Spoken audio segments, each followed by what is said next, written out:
First, I just have to comment on what Donald Trump just said.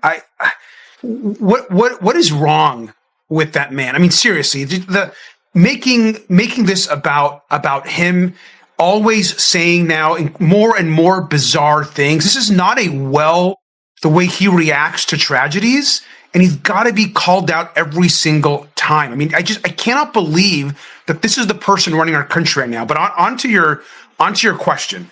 I think that when I'm proud of our leader today, listen, three things. One of three things is going to happen. Kristi Noem is either A, going to resign, two, she's going to get fired by the president in some way because of the pressure. Hi, I'm Elizabeth, and welcome back to another video. I hope you're all doing great. Today we're diving into another major Democratic drama that's making headlines and sparking intense debate. The U.S. House of Representatives is facing renewed internal debate over whether to pursue impeachment proceedings against former President Donald Trump. Several Democratic lawmakers have introduced impeachment resolutions, citing a range of alleged constitutional and ethical violations. While these resolutions reflect growing pressure from parts of the Democratic base, they do not yet amount to a unified or imminent impeachment effort. At issue are multiple House resolutions that outline accusations including abuse of executive power, obstruction of congressional oversight, misuse of federal authority, and conduct viewed by their sponsors as inconsistent with constitutional limits.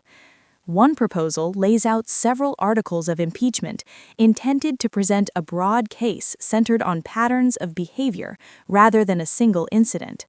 Another, introduced separately, focuses on rhetoric and actions that the sponsor argues undermine the safety and independence of lawmakers and the judiciary. These measures have sparked debate within the Democratic caucus. Some members argue impeachment is a constitutional responsibility when they believe presidential conduct threatens democratic norms.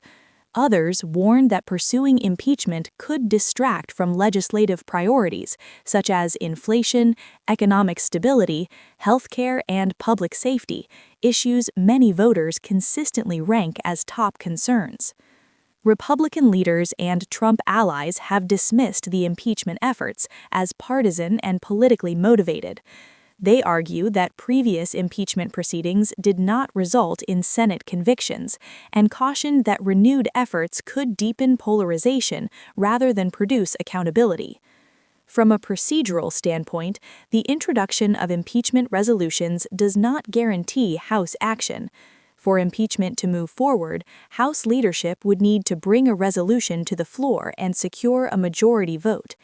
Even if impeachment were approved by the House, conviction in the Senate would require a 2/3 majority, an outcome that would depend on significant bipartisan support. Politically, the debate reflects a broader strategic divide.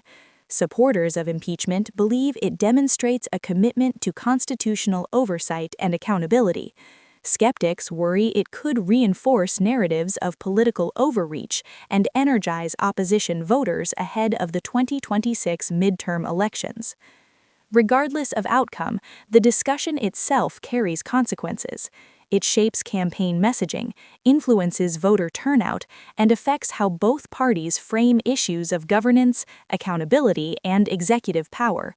Whether impeachment advances or stalls, the episode highlights the ongoing tension between political strategy and constitutional principle in a closely divided Congress.